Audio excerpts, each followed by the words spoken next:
Welcome to Discover the Terror. I'm Maximilian Schmidt, and this is Herbert, your ghoulish hosts for this evening. And as you can tell, we are not in our usual studio location.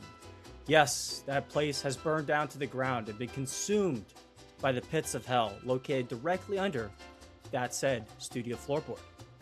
But now we're here, rebirth on the internet, pixelated for all of your glory. And tonight's guest is a one-man machine, a rock and roller, a filmmaker, and the godfather of a new Halloween horror icon. Yes, he is the writer, director, actor, producer, etc., of the horror film Creeping Death. Matt Sampere, welcome to the show.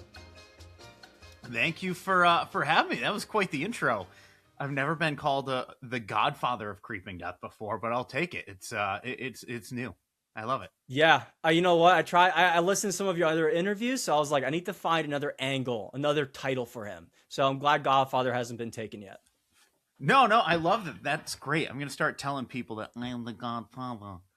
What have you come to ask me on the day of... I don't know where I was going with this. You got to do that voice, though, every time you say Godfather. That's just I'm going to start talking like that when I'm shooting, like, you know, whatever I'm shooting next. Beautiful. All right, everybody, cameras rolling. Cut. Action. Yes, exactly. I'll talk like that the rest of the interview if you want. You know what? I think we both might have to do that. And at that token, I think we probably shouldn't. Let's just cancel it out. All right, perfect. Fair enough. Yeah. I agree. So, Matt, I've known you for about, I think, 3 years on and off. Like, we haven't had an intimate conversation setting like this that didn't have alcohol involved. Now that we're both... This is very true. Yeah, so now that we're in the sober headspace, to speak, I've always been curious, did the camera come first or the guitar in your hand come first? Musician or filmmaker? You know what? They all kind of... Music definitely came first. My dad's a musician, and growing up as a kid, he was always forcing me to play some sort of instrument. He didn't care what it was as long as I was playing, and he's a saxophone player. And so growing up, he tried to get me to play saxophone, wasn't into it. Tried to get me to play trumpet, wasn't into it. And then I discovered, rock and roll, and I really wanted to be a drummer. And so my dad, for my birthday or Christmas, something, my parents got me a little drum pad, and I'm like, what the fuck do I do with this? Like, you can't make any, like, you can't play songs on that. Like, I want to like be playing like, big heavy beats and stuff. And so I was stuck with a practice pad. I'm like, this is awful. I'm like, Dad, I need a drum kit. You want me to play music? I need a drum kit. So for the next holiday or whatever, I get just a snare drum. And he's like, all right, you keep playing this. Eventually I'll get you a kit. And I hated it. And I was in like 5th grade, I think. And they had me, I was taking drum lessons. And so, they were just trying to teach me the basics of rhythm and reading music. And they gave me this one like book that I was supposed to like study. And you were supposed to finish a book a year or something. And drumming just... There was like, towards the end of the book, it got more complex, and I just became so unmotivated with it that I was in 7th grade, still trying to like get through the 5th grade stuff. And finally I was like, Dad, I can't do drums. What I really want to do is guitar. I'm getting into Metallica and Motley Crue and bands like that at the time. And so he gets me an acoustic guitar, and I'm like, damn it. I'm like, again, like, just give me an electric guitar. And, finally I was about 14, 15 years old, and I got an electric guitar. No, I think I was 12 or 13 when I finally got an electric guitar. No, maybe 14, 15, somewhere around there. And then that's when I, really started like getting more involved in music. And then when I was a senior in high school, I wanted to start being in a band. I just saw my first rock concerts at the time. Like AC/DC, Green Day, I went to see all them. And I was like, I really want to be in a band. And somewhere mixed in between all of that, while I was getting into music, like movies had always been my passion. I would like steal my friend's camcorder and we'd make skateboarding videos, except my friends didn't want me using their camcorder. They just wanted to shoot everything. And so it really kind of like bummed me out. And then somewhere in there, my dad finally bought me my own camera. And I was just doing my own kind of little home videos, editing within the camera. You know, I didn't have any Mm-hmm. editing software. And so it all kind of happened around the same time, but music for sure was like the first kind of thing that fell into my lap and the first passion that I really pursued seriously. And then I quickly realized it's really fucking hard to make money in music. And I thought, well, what's something else that's more realistic? Oh, the movie business. I love that. I love the dawning of like I'm gonna try something a little easier. Film. Yeah, right. And which I quickly realized I just have no idea what I'm doing. I should have just been a doctor or a lawyer or something like that. Well, I do want to go deeper into the music because I'm such a big music guy, especially rock and roll, industrial, like all that great stuff. So what were kind of the pinnacle bands that kind of influenced you? Because I know you mentioned AC/DC, Green Day when you were going to concerts, but for you, truly as the artist. As an artist, it was definitely bands like Green Day for sure. As far as like my own writing would go, I would say Green Day. A lot of my earlier stuff and the riffs I was coming up with were very Metallica thrash metal based. But then I always wanted I wanted to have like thrash instrumentals, but with more melodic vocals. And if you look at bands like Avenged Sevenfold or Shinedown, Oh yeah. Bullet for My Valentine, they have the heavy instrumentals, but they have these big, huge choruses. They have the songs that you can sing along to, and that's something I really wanted to incorporate into my music. And then as I got a little bit older and started playing more and more, I started realizing maybe that's not the best sound for my voice. It's one thing to be in the studio, it's another thing to be performing it live. And so that's when I really started letting my Green Day influence take over a little bit more, but still trying to keep the instrumentals a little bit on the heavier side of things. What about that realization with the voice like hit you about like, oh, I can't really do that or I shouldn't do that. I'm going to try this other direction. Like I love all the like the mechanical details. Yeah, I mean the big thing for me was just like what does my voice sound like? And when I would hear it back, like I know I can get that grit in my voice. And I'm not a professional singer. I'm not on the road every day touring and and singing as much as I would love to, and really start focusing a little bit more on that every now and then. But just kind of listening to like the timbre of my voice, and also how easy and how hard it is to sing some of these songs that I was doing. Like a lot of them had so much grit and energy behind it, and my voice just wasn't really built for that live. And a couple songs into a show, I'm like running out of breath because I'm really trying to get that raspiness. And then I quickly realized, after taking vocal lessons, you need to keep your throat as open as possible for the air to come out, and to really produce like the proper notes and stuff like that. And my voice just wasn't sounding as gritty as I wanted it to for the heavier kind of stuff. And then I just realized like, okay, maybe I need to do something a little bit cleaner. What's something that I can see myself being able to try to sing when I'm in my 50s and 60s. And I think with music, it's, when vocalists are younger, they're able to do more. But I think you look at someone like James Hetfield, the way he sings now is entirely different than the way he sang when he first started out. And luckily, like his voice has adapted really well to that. But there's a lot of singers where it's like, okay, I think when they get in their 40s, 50s, 60s, it's gonna be really hard for them to continue keeping up doing what they were doing in their teens, 20s, and 30s. Yeah, no, I'm glad you brought up like specific examples because it makes me think of like I've gotten into another Nine Inch Nails kick just because of their Coachella performance. So I've noticed Trent Reznor like went from has such a specific sound and he's kind of evolved it, and I think probably that is due to age of him maybe trying to save his voice, or I don't know, like what do you think is that like transition period? Do you think it is more like longevity than style?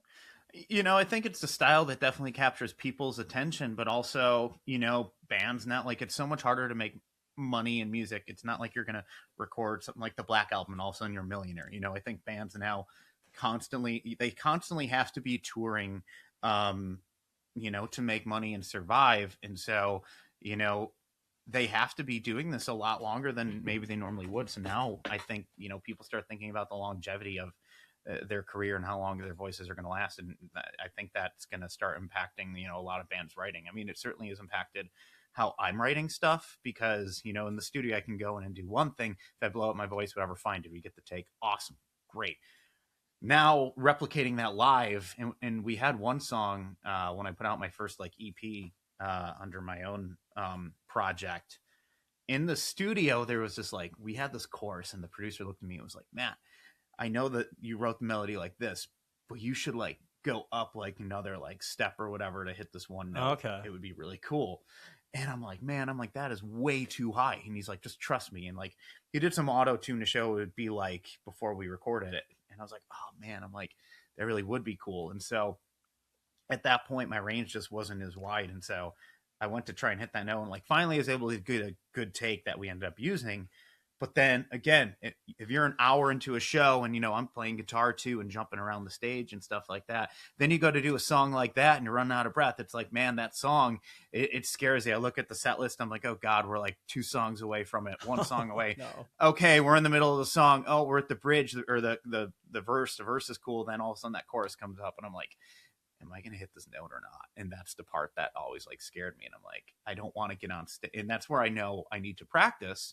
But also it's like, you know, there's some things that people do in the studio that just can't always be replicated live. And I think, you know, as artists, we need to start like realizing like what we're doing. Are we going to keep it just the studio way, or are we going to try and adapt it to sound as good as it can, you know, in a live setting? Yeah, that's a really good point to kind of like figure out, you know, the reality of things. And it's interesting when you said, you know, you got the bridge is coming up and you're thinking about it. Like, what is your brain like when you are performing live? Like, do you even think I'm playing guitar right now? I'm singing, I'm doing it at the same time. This part is going to come up, or are you just in the flow? You're not even thinking about the specifics. You know what? It really depends. Like, I think if it's a while before I play a show, like right now, I haven't played. You know, I mean, lately a lot of my live experience has been playing in cover bands, and I'm not really singing. I'm just playing guitar. And so I haven't had my project do anything live in a couple of years, unfortunately. And I really want to get that going again. But when I was touring, you know, like the first couple shows of a tour, I'm like, oh man, you know, how is this going to go? How is, you know, it's one thing to practice and get through the set when you're in like a more controlled space, but then you're live, you're in the elements, you're in a dark club and there's fog machines, and it's like, you know, getting into like your nostrils and everything. And sometimes it's drying you out. And it's hot in there and the fans aren't blowing, you know, and that really can impact like if you're just kind of in it and feeling it, or if you're like stressing, like I just need to get through it. And the first couple shows, like a tour for me, were like, I just need to get through the show. Just got to get through the show. Okay, got through that song. That sounded good. Great. You know, now this next one's coming up. And then, you know, as the tour would continue, we've been playing this more and more and more, and my voice is getting used to, you know, the touring and the elements and stuff like that. Finally, you know, towards the end, it gets to that point where it's like you're just on autopilot, and it like allows you to enjoy that experience more. And, you know, it's always like when I would like get to the last song of a set, I'm like, man, I'm bummed this is over. I want to keep going. But like when the first 2 songs I'm into it start, I'm always like, oh man, am I going to, you know, how hard is it going to be to get through the set? Yeah, no, those are all the great questions to ask yourself in the moment, right? But I feel like they don't even feel like big questions. You're just like, okay, I'm making the decision, I'm doing it. That's it. For me, it's like there's always nerves getting out there in front of people, no matter how big, how small, how rehearsed and prepared I am or not. And, you know, you just go up there and hope that you can do your best. And if you mess something up, you just try to cover up and hope people don't notice.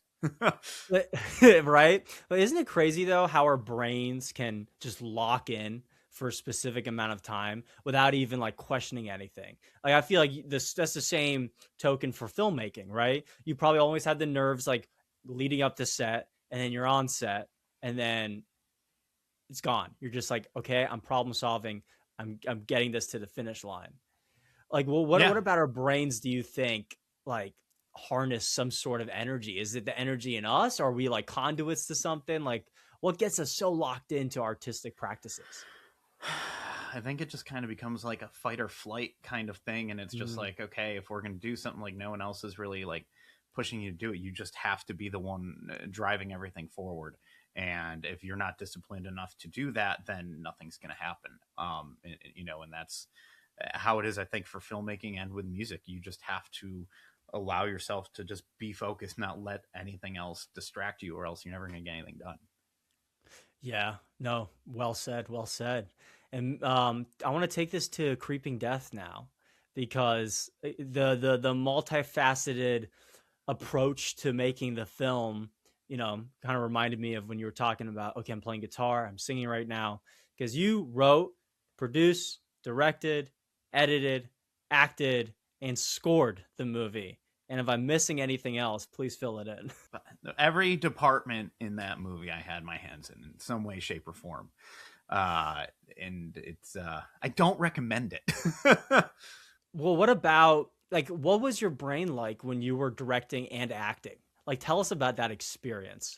I mean, it was just it was so hard, and it's so crazy. Like thinking back to like I look at, it's been 5 years since we shot that movie now. Wow. And it just kind of blows my mind that it actually happened, because it was almost like this weird fever dream, because every day there's so many things going wrong.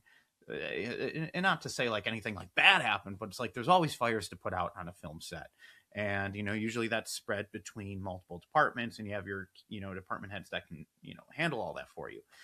When you're doing a micro budget movie like this, a lot of those problems fall on you to solve. And so it was one thing to be able to produce the movie, but because of all that, it was hard to be able to like just focus on like the direction and just be all locked in on simply that one task.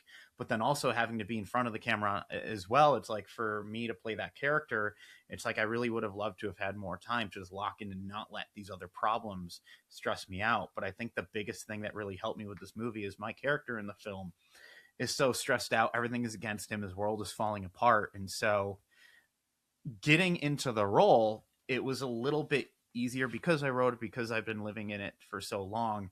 When it came time to like being in front of the camera, everything that character was feeling was 100% how I was feeling in that moment, just being so overwhelmed and just tired and burned out, and just trying to keep the ship sailing as much as my character is. And so as far as acting goes, I wish I could have had a different approach to it, but that was like 100% me, and what I was going through. And the movie's very personal to me. But as far as directing goes, it just made it hard, because it's like I would have loved to have been able to just be behind the camera more and do different things with the camera that I would have had I not had to be on screen.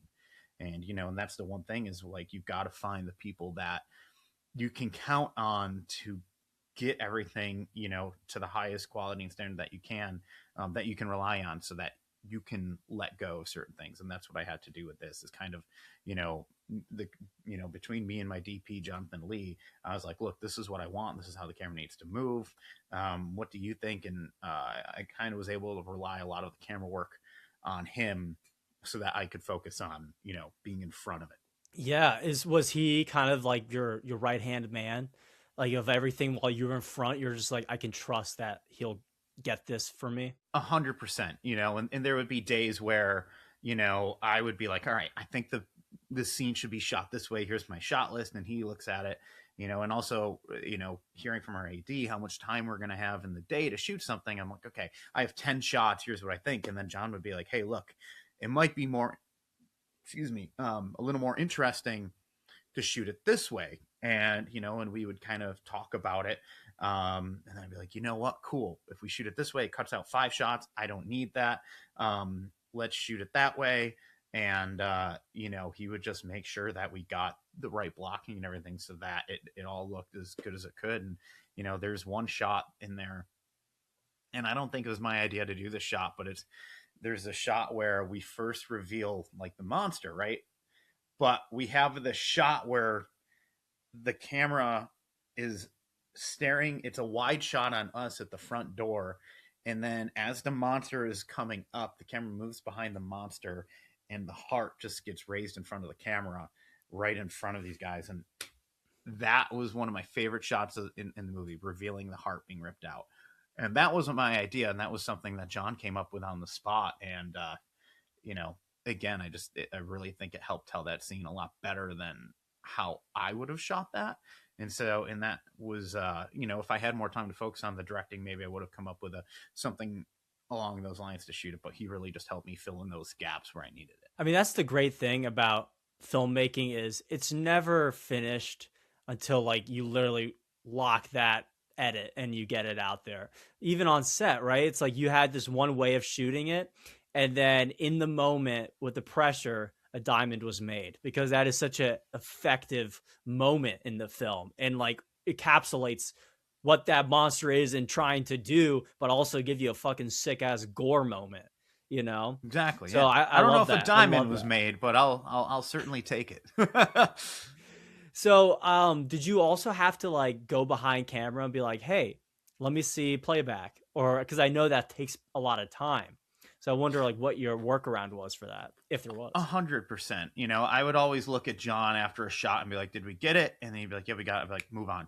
And so if it was like a big important shot, in something especially that was like very specific to how I saw it, or like a big gag or something that I knew we needed to nail perfectly, I'd be like, "Hey, John, let me see playback." So, but like you said, it takes a lot of time to do that, especially when you start showing like the whole team, because everybody wants to be a part of it and see what we're creating.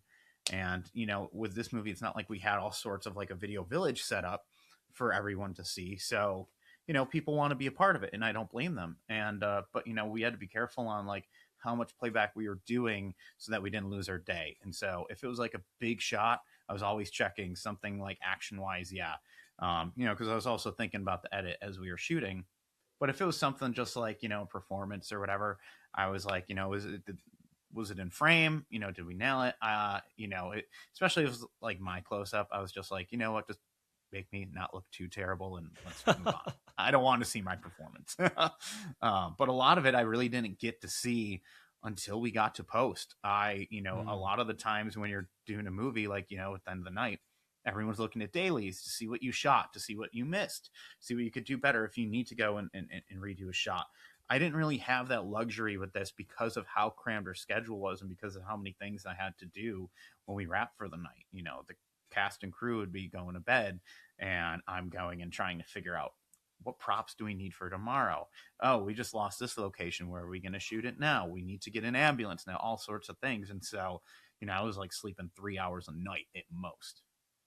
Oh man. I mean, you know what I love that you mentioned that the character was kind of reflecting your moment, what you were feeling while making that film, because I loved your performance in it, because it was just so like you just felt like you had so much on your mind and so many different things you had to accomplish. You had to people you had to make happy and whatnot, with your family dynamic, and then with your friends, and then with your love interest. Like there was a lot of different things pulling on you, and I guess that it was meant to be that you were feeling that. It seems like, because you came across so fucking like, I need to fucking get through this right now. And I loved it. I loved it. And then you fucking kicked into gear when the monster came, and you're like, okay, I'm in survival mode now. I'm not stressed. I'm in just to survive. Thank you. Yeah, absolutely. And that's what it's like when you're making a movie. It's just surviving the day. Yeah, I want to go back and hit the rewind button to like the conception of this idea. Like why did you decide to make a Halloween horror film? Because that's its own subgenre in the big sea of horror, and creating a slasher villain, like an iconic one like that. Like what, give me the process. For me, it was like I always knew I wanted to make a Halloween movie. I love the holiday. I've always been obsessed with it. My some of the best memories of my life, or feelings and stuff, come from Halloween, or at least that time of year. And so I knew if I was going to be spending so much time trying to make a movie, because movies take years of your life, I'm like, it needed to be something I was passionate about, and Halloween was something that I was always passionate about.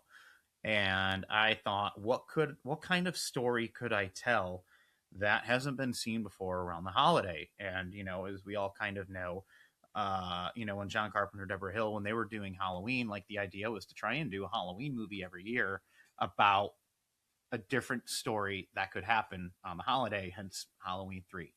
And then that idea was quickly fleshed away. And I always thought, like, what would it have been like if they were still making Halloween themed movies that didn't involve Michael Myers?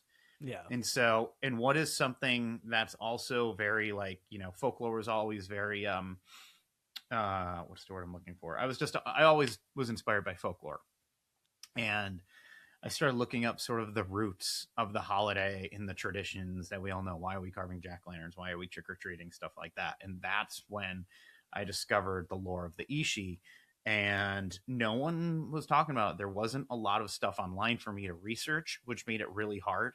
And so I did as much research as I could. And I said, you know what, this is kind of like I kind of have the blank slate to do whatever I want with this. And Krampus had just come out at the time. No one knew what Krampus was before until that movie came out. You know what I mean? But it was this, I believe, German folklore, and everybody over there knew what it was. But it just felt like in America, no one had any idea until that movie. Now everyone knows what Krampus is. And so I thought that this could be a very interesting approach to a horror movie. How can we take this lore, you know, much like even something from the Leprechaun, how can we take this lore and twist it into a dark kind of fairy tale? And that's what we started with. You know, I didn't have the fun. I didn't know how to write a story. I just knew I wanted to. And so I just started writing things that came to my mind. Like, okay, the monster's going to come out here. Oh, what if he did this? Oh, what if he did that? And then the characters do this. And like, there was no structure. But I wrote that script, that very first draft, God, almost 10 years ago now, which is crazy to think about. And God, it was awful. I'm so glad we didn't do anything with it, but we tried to shoot the thing. You know, we didn't have money. It was just me, friends, and an iPhone, and we tried to shoot this little movie, and it just it wasn't working. And I just thought, you know, the thing that stuck out the most to people, and I was telling them about what I was working on, is the character and the look of the monster. Everyone was like, there's something about that monster. You can't let this die. And I was ready to give up on it. I mean, so many times, even shooting the feature, I was ready to give up on it. But something just told me this is like the best kind of thing I have going for me.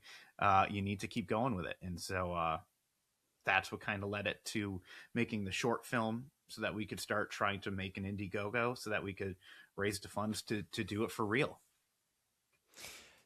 Okay. Wow. That's a lot to unpack. I love it. So sorry, I give long answers. No, that's what we love. We love the long answers. I'm trying to think about the monster, the design.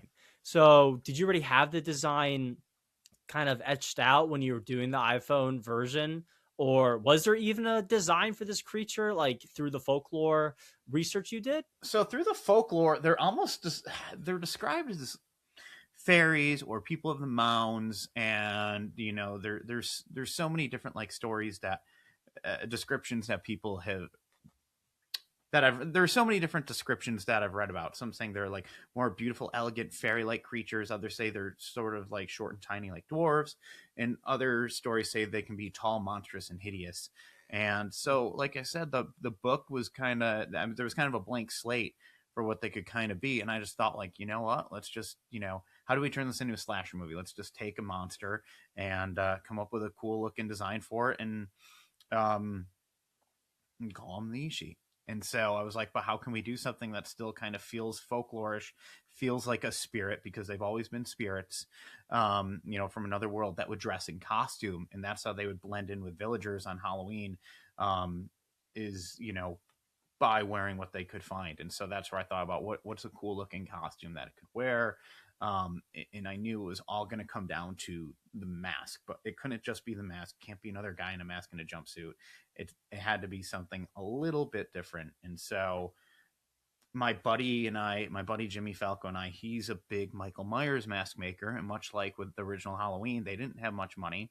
So they just took a pre-made mask and, you know, obviously messed with it. And so we're like, screw it. Let's take a Michael Myers mask and mess with that. And so the very first iteration of this, of the monster, was we literally just took a Michael Myers mask, and then we made the eyes triangular. We ripped off more of the hair, spray painted it like black, made it strangly, cut out the mouth to make it, you know, more resemblant of a jack-o'-lantern. And then I just thought, how cool would it be if this monster had glowing eyes? We'd never really seen a slasher villain with glowing eyes. And so that just kind of became the foundation of what the monster was. And in the early version of this, the monster wore, I think he just had some like trench coat on or something like that. And I really didn't love that look of him. Like, some friends and I just went to a thrift store and found like whatever jacket we could. And I really wasn't loving the look of it. And you see some of that in the short film that we put out. But then it wasn't until we did the feature where we did, we wanted to do it. I wanted to do it right. And so we had our own mask designed based off of what we already created. We had a mask maker sculpt his very own version of this. And then we thought, okay, how can we make it look a little bit more Celtic, like, the origin of the lore? And so we gave it more like Celtic looking boots. I thought, what, these creatures, these spirits are using, in a sense, they're kind of like Native Americans, where they would like, they'd kill their, they would, whatever they would like hunt, they would use everything from. So if they killed buffalo, they were using the skin or the fur for clothing. They were using the bones for tools, surviving on the meat. So I thought, how cool would it be if we had these spirits kind of doing the same thing with whatever they harvest? They're harvesting the people. Let's have them wearing the skin. And so, like, one of the first ideas I had a mock-up of it drawn, was the Ishi wearing like a leather coat made of like people's skin and stuff like that, or multiple type of creatures' skins, and animal skin and whatnot. And then I realized, we don't have the money to do anything like that. And so one of our producers was like, hey, why don't we just get like leather? And I was like, okay, yeah, we could do that, but where are we gonna get leather from? We don't have the budget. And she's like, oh, look, so, she saw something on Facebook, and like one of her neighbors was throwing out an old rotted leather couch. And so she went and got that couch and stripped all the leather off of it. Nice. And we were able to make 2 of the monsters' jackets. And then from that, we got more of a Celtic looking shirt and kind of green pants, and just weathered them all up to look a little bit more ancient, but still kind of staying true to like the culture that it came from. And so we didn't actually see what, it all sounded good in theory, but it wasn't until the very first day of shooting with the monster that we got to see what the monster looked like. There was no test shooting, no camera rehearsals or anything. No one else put on the whole costume. It wasn't until Alan Maxon stepped foot on set in that costume that I got to see what the monster looked like. What was the first scene that you shot with him? Was it that iconic under the arch with I guess his first appearance, like real appearance? No, that was probably the third or fourth scene I think we shot. The first one we did with him is the one when Isaac and PJ are out by the tree, kind of having their little moment, and then Isaac gets his arm ripped off. So that first kill of the main group was the very first one we shot. Wow, that's a fun scene. I perfect segue into the kills, because I have so many questions regarding like, how'd you dream up the kills? Like, give me the thought process behind like sketching out ideas, like, ooh, an arm getting ripped off, a head smashed in, et cetera, et cetera. Yeah, it was like, for me, obviously, I'm a diehard slasher fan, and I just thought, like, what's stuff that we haven't seen in a movie before? One of my favorite kills and moments in the whole movie is the scythe going through the back, and then Tramer getting dragged along it. And I thought, when I was doing this, I was just trying to think, like, what can outdo Terrifier? You know what I mean? That movie really raised the bar for kills. And I thought that hacksaw scene, obviously, in the first Terrifier is so iconic. And I thought, what's like an equivalent of that we can do? And so that's where the scythe kill kind of came in. I don't think we've really seen anything like that. Sure, we've seen people getting stabbed with a scythe or pinned down by something, but see them pinned down and then have their body dragged through the blade. Yep. Like, I don't think we've seen that. The arm being ripped off, we've seen that, but I wanted to one up that and be like, okay, his arm is ripped off, but now it's the monster's weapon for the movie. And so, we've never seen somebody impaled with their own arm, as far as I know. Actually, no, I think they did that in Victor Crowley, but I wrote it before Victor Crowley was out. Yeah, I think Felissa Rose gets her own arm or somebody's arm through her mouth or something. And then the monster uses it a little bit later on. And so one of the things I wanted to do is, like, obviously, Freddy's got his glove, Michael has his knife, Jason's got the machete. I wanted the Ishi to have bone. as his weapon, Nice. or and Cool. taking stuff from his victims. And so it's something I'd like to explore more in the future, and I didn't really get to do as much as I wanted to with this first one, is have the monster running around with the arm chasing people, and it's just, you know, jagged bone that's he's stabbing Oh, people that's with, or so just taking sick. people out with. um so that was always the initial idea, is what's something different we just haven't seen before. And then obviously when you're writing it and putting it on the page, that sounds good and all, but then when it comes down to actually producing that and finding the money to do that, it becomes an entirely separate thing, and you realize you have to, like, you know, wheel it back a little bit. Yeah, what were some of your or what are just in general some of your big slasher inspirations? I mean, you know, one of my favorite movies of all time is Pumpkinhead, which it's a creature Pumpkinhead. feature, but it's also a slasher. It's a straight up 80s slasher. You know, God, that scene where he, you know, he's taking the rifle and stabbing it into the guy and just lifting him up is so Oh, yeah. iconic, and I can't believe more people aren't talking about that movie. It's such an underrated movie. Like that It whole really series. is. Because how Yeah, many films are in that series? Like there are 4? 4. Yep, Okay. yep.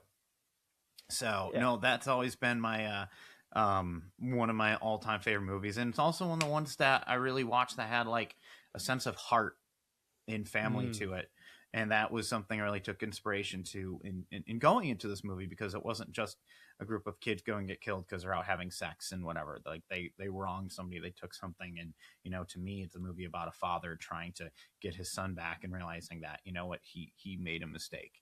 Um, and that's something that I really loved about that movie, is showing this character thinking he's doing the right thing, realizing he's doing something wrong, but still, you know, in that moment he kind of becomes the monster, but then he still tries to fix everything that he wronged as well. And who in that movie really is the villain? Is it, you know, is it the group of kids that kill his son and leave, or is it him for going out and summoning this monster to go and slaughter all of them? And that was Mm-hmm. something that I really wanted to bring into this. But yeah, going back to the kills, sorry, and or horrors, all the Halloween movies, stuff like that. But you know, all the slashers, Reanimator is a big one, but Pumpkinhead Oh, always I love was it. one of my favorites. You know what? I really want to go back to that point you just made about the moral conflict of like who's the real villain. Um, because in this film, you know, obviously we've talked about the kills. We're in spoiler territory, so sorry guys. um, but basically the whole subplot with your mom with the brain cancer or just cancer is like so has so much tenderness to it and a lot more weight than just, ooh, I am staying home because I have to because my dad told me and I can't have fun with my friends. It's like, no, this is my mom. I want to care for her, but also I want a life. And she knows that too. That moment between the two of you guys is so fucking heartwarming and saddening that I love that element of it. And I can see the Pumpkinhead influence of just wanting a lot more of like intense drama to the slasher. Mm-hmm. Because then it takes you to the ending where your dad is kind of like, hey, no one else is there. It's just you. So what's your reading on that ending? Because I think that you imagined the slasher and you killed all your friends. That was my kind of takeaway from it. Or obviously the slasher disappeared because he's a mythical being. Your taking is that I killed everybody? Yeah, that was my Okay. understanding after watching it. I love that. Okay. You know, it's funny because you're not the first person to say that. And I kind of like that it's kind of left up to interpretation. I thought the final shot of the movie kind of gave away what it really was. You know, to me, it was always like one of those. As I was writing it, I just kept thinking the ending of the original Friday the 13th. You know, where Mm. everyone's like, "Oh, is the boy? Is he there too?" And then he's, you know, the cop's like, "Man, we didn't find any boy." And it's like, was she dreaming this the whole time, or did this really happen? Was Jason still there? And that was kind of like what that moment is. I will say I love that idea of, was it my character dreaming this up, because I think that's something that's definitely going to carry into where the story goes in the future. But the Hmm. big thing is, you know, no, these creatures are real, and no one knows what this lore is, so no one's offering anything to these creatures, and that's why they keep coming back, and they're getting a little bit more bloodthirsty. You know, every year they're coming, as opposed to, you know, being these peaceful spirits that are blessing towns and blessing the villagers if they're being appeased. And so that's something I really want to explore more in this new one is, you know, in this new one. Wow, I got ahead of myself there. But that's something I want to explore going further into the story is, you know, why don't people know about this lore? You know, and what is the downfall of them not knowing that? Do you have any info on the sequel? Because you've been hinting at it, and I've been following you on social media, so I know there's something. There's something. I'm currently, you know, I did say on Halloween last year that I am in the midst of developing one. And so I've started writing one. I have so many ideas on where it can go, but I'll tell you, with a movie like this, it's also hard to figure out kind of where to go, because it's like, okay, I want to go bigger with the sequel, but it's also wondering if we're able to get, you know, the right budget. And the script should always come first, but I also don't want to write it too big where I'm like, okay, there's no way we can produce this, you know, and then at that point I have to rewrite it into something that's a little bit more feasible. And so it's just trying to figure out, like, where do we go with this story? Do we, you know, I think like we see in a lot of horror sequels, they usually pick off like immediately after the first one, right? And I think with this one, I thought, like, okay, is it worth me picking up exactly where the first one ended, which we could do, and I think there's a lot to explore there, or do we pick it up a year later? Do we pick it up 5 years later? At what moment do we pick it up? Because that can really change what the story can be. And I think I've kind of made a decision on where we're gonna pick it up from. But then it's also just discovering, like, these characters' dynamics. You know, there's a lot that has to be figured out before that story can be written. You know, how is the town perceiving my character? What happened to my character? Stuff like that. And so I've started to really, like, break down the backstory of what's happened to all these people and where they're at in this, you know, where they would be for the next one. And then once I have that figured out, it's going to be a little bit easier to actually write the story around that, now that I know what these characters' lives look like. Gotcha. Okay. Awesome. I'm intrigued because, again, there's so much that you can explore. And obviously you just mentioned some of the things you're interested in, but you left a lot, like you created this world that has a lot of opportunity to grow, like Asheville in general, like the town. You know, it's funny that it's called Asheville, right? I'm not Asheville, yep. misremembering it. It's funny that you named that because I went to film school in North Carolina, and there was Asheville, North Carolina, like 2 hours, an hour from me. So that's why I was like, when I saw it, I'm like, oh, Asheville. Okay. I have immediate like picture in my head when I heard it. It's so funny because everyone's like, oh, Asheville, like it's, that's where we shot or, you know, that's where I live and stuff like that. And like when we dropped the trailer, that's when I realized there was an Asheville, North Carolina. I never even looked it up. For me, it was like, I was just trying to come up with a cool name for town.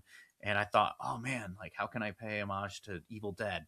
And so I called it Asheville. Asheville. And there's like a little kind of thing I want to play off of that going into the sequel, which is why I called it that. But everybody started going like, oh, there's an Asheville in North Carolina. Is that one? Is it that one? And then I'm like, no, it's Asheville, New York. And like, to me, it's like, it's a fictional town, much like, you know, Haddonfield, Illinois. Yeah. That's not a place, you know, that was based off of where Deborah Hill grew up, and I believe in Jersey. I think it's Haddonfield, New Jersey. Oh, and so that was mine. But then the one thing that I always loved about Asheville as well is Wes Craven always said that everybody has an Elm Street in their town. Everyone knows an Elm Street. Great There's quote. An Elm Street in everyone. And so I thought, you know what? There seems to be like an Asheville in almost every state, and people think it's their Asheville, and so that's something that I really thought kind of worked to our advantage. Oh, that's awesome. That's so sweet. Well, this was a fantastic. I could keep going for like more hours, but as we are wrapping up, do you have anything you would like to say to the audience? Just general advice on being a filmmaker, a musician, you know, things you've learned along the way. Yeah, you know, the first thing I'd want to say is, you know, is thanks to everyone that has, you know, tuned in and watched it, shared it, supported it, and followed me on my journey, you know, especially you guys, because it truly means the world. And, you know, this stuff is really hard, and we make the stuff so that we can share it with people. And, you know, we do it because we love it too, but mostly because we want to be able to, you know, to share these stories with an audience and see how they react and see what their takeaway is. And so to see so many people still wanting to talk about this movie, you know, came out almost a year and a half ago. So to see that we're still talking about it, it keeps getting rediscovered, which is amazing. I shouldn't say rediscovered. It keeps getting discovered, I guess. Whatever. I don't know where I was going with this, but you know, it keeps finding its new audience, you know, now that people are celebrating Halloween, halfway to Halloween, Summerween. You can buy merchandise for Summerween at Walmart. You know what I mean? I keep seeing people saying this is like the perfect movie for halfway to Halloween. And so for me, it's just so amazing to keep seeing this movie grow and grow and grow, as opposed to when you're making any other genre of film or any other holiday film. You know, you don't really have that many. A lot of times a movie will come out, get talked about, and then get forgotten about. But with this, it's like people keep discovering it because Halloween has always been so popular. So thank you to everyone that's really, you know, kept this growing. But you know, the one thing I'll say is when you're making a movie, I meet so many people that say they want to make movies, they want to do this, how do we do this? It's like, you know, there's no right or wrong answer. And for me, like, this movie got made because I didn't know what else to do. I literally locked myself in my room every night after work for years just to get the script written. And then once the script was written, it wasn't like people are over there handing out money to me to go make this. It was finding people that, you know, they liked it, didn't they, you know, what did they like it, did they not like it, getting their advice on what to do next. And it's like, you just kind of have to make your own steps forward, because it's not going to come easy. There's no right or wrong answer.